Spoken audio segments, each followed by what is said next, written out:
Hello guys! Sa pagpapatuloy ng series na ito, pag-uusapan naman natin paano kung yung budget mo is 200,000 pesos. Ano ba yung may re-recommend ko na sedan sa price range na yan? Take note guys sedan muna yung focus natin sa video na to. Kung hanap mo family car or medyo bigger na sasakyan, gagawa tayo ng separate video para doon. Kaya sedan lang muna yung pag-usapan natin yung top 5. Kaya ready na ba kayo? Tara, let's roll!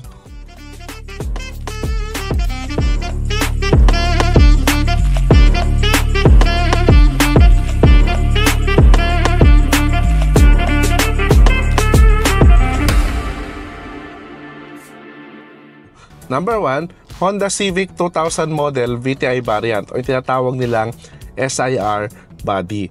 Maganda yung loob, spacious, at higit sa lahat, kamukha siya ng iconic SIR. Kaya mapagkakamalan talaga sa unang tingin na legit SIR yung dala mo. Nagkakatalo lang talaga sa kanilang engine. Reliable din yung kanyang 1.6 liter engine. Maraming mekaniko yung marunong at marami pa rin pyesa yung available. At palakas din, compared sa mga competitors niya, yung 1.6 liter SOHC engine niya. Kasi meron din tong VTEC technology. Kaya ramdam mo pa rin yung pagsipa ng VTEC at mag-e-enjoy ka pa rin i-drive ito. Maraming accessories na available, basta Honda Civic talaga. Kaya talagang mag-e-enjoy kang pormahan to. Marami ding engine option na available, pwede mo rin siyang i-engine swap. B16A, B20, K-Series or D15B, yan yung mga sikat na engine para sa Honda Civic SIR body. Yun nga lang, ingatan mo lang dito yung bubong, sakit talaga ng Honda yan yung bubong medyo nabubulok or nagkakabulutong yung kanilang pintura. Yun lang naman. Pero other than that, madali pa rin siyang i-maintain. Good pang daily, good pang long drive, or kung gusto mo pa rin mag-enjoy from time to time.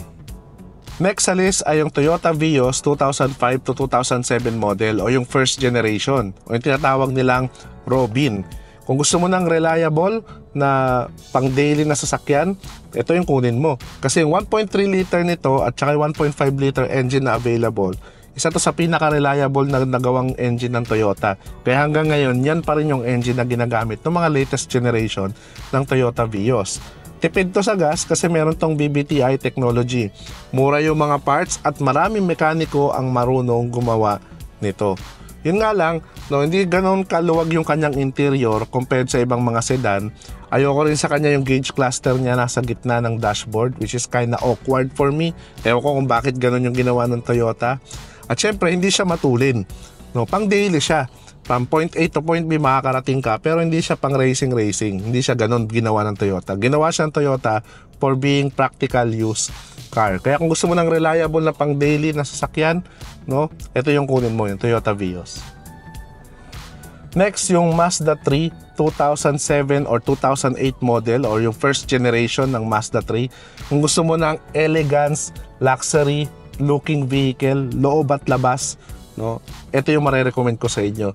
Kung mapapansin nyo, very timeless yung design niya kasi kahit luma na siya, masasabi natin luma.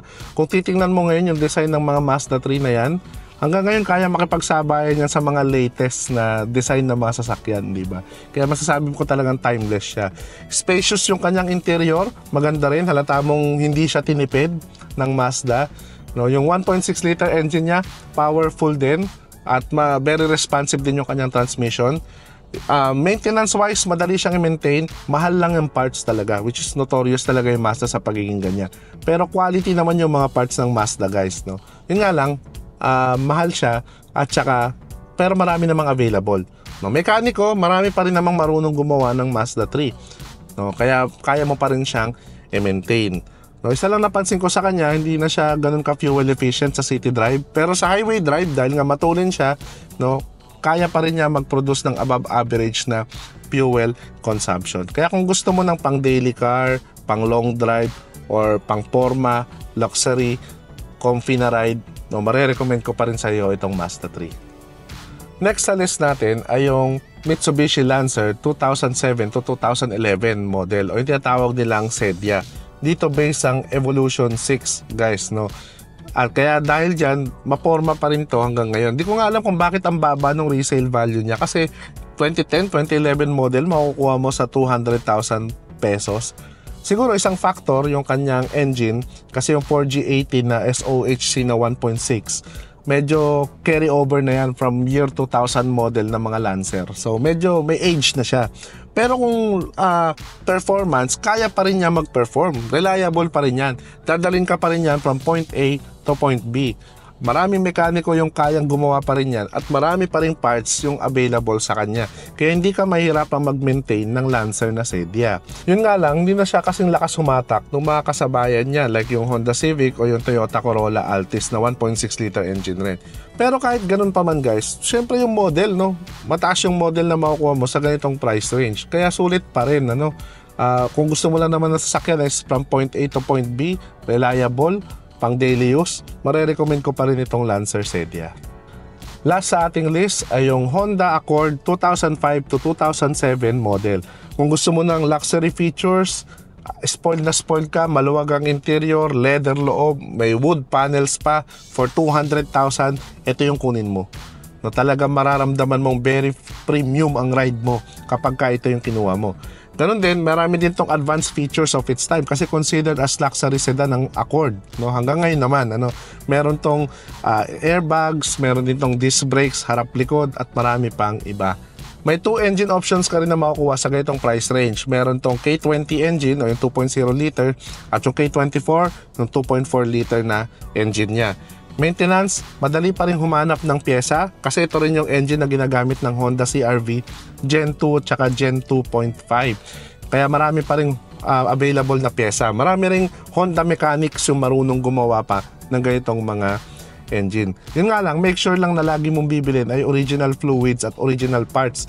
No, kasi notorious ang Honda sa pagiging maarte sa mga parts.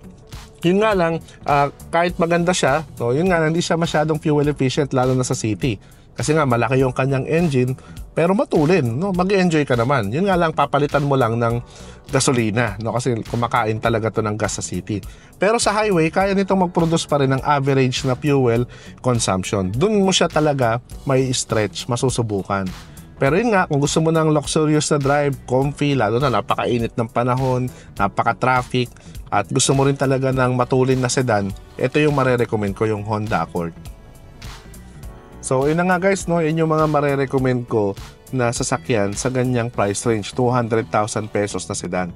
Pero syempre, kahit recommended ko yan, no, much better pa rin na inspect nyong mabuti yung sasakyan na bibili nyo para check na masulit nyo yung 200,000 pesos na budget ninyo para sa mga sedan na yan. At syempre, kung gusto nyo ng additional help sa pagbili ng mga used car, meron tayong ginawang video para dyan. Check nyo na lang somewhere sa baba or dito sa taas, no? At kung mas malaking sasakyan yung hanap mo, pang family or pang business, abangan mo yung next video natin.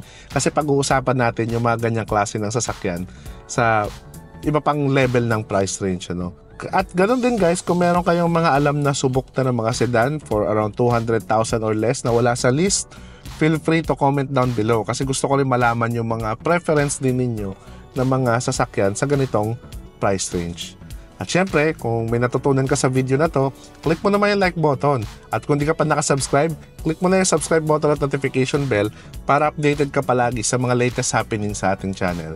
So, till your next videos guys, always remember, drive safe and enjoy!